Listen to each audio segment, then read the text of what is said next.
Since our last showcase event, we have published our first set of specifications. It's called Release 1. We have seen tremendous interest in our Release 1 set of specifications. Our members have asked us to create a new working group dealing with interoperability.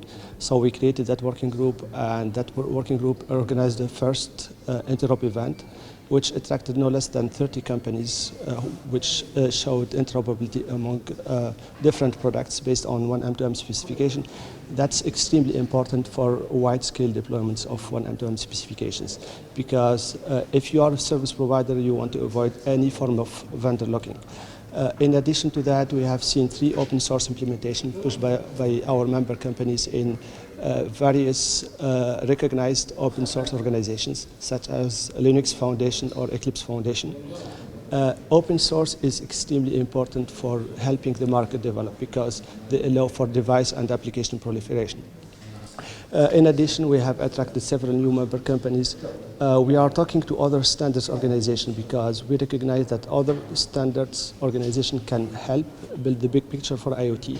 And we are making that bridge in order to show that our standards can allow for interworking with different technologies.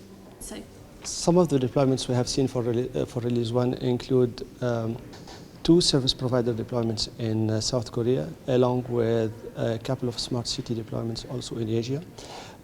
We have also seen a couple of other deployments in Europe for smart city and for transport systems. And we expect much more to be announced in the next coming months, hopefully. In particular, we have seen a lot of activities in tenders explicitly asking for oneM2M as a technology to be provided in the deployments. There are several of our members, large members, who announced also product availability in the Mobile World Congress of last year. Release 2 is expected for mid-2016. We are working on a set of features which we believe are extremely important for deployments, in particular for the next wave of oneM2M deployments.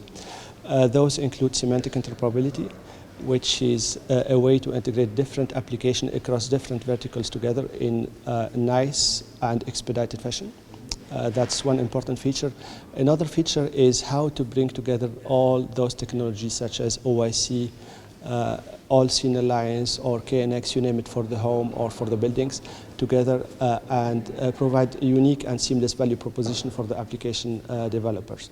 Those are a couple of features. We are not doing this alone. We have a set of collaboration. We established a set of collaboration, for instance, with W3C, with OIC, All Scene. We have joint members who are helping bridge the gap between the organization and make that interworking happen. We are also helping the European Commission Alliance for the Internet of Things Innovation make their way around large-scale deployments for Europe, and we are providing a unique value proposition for those deployments.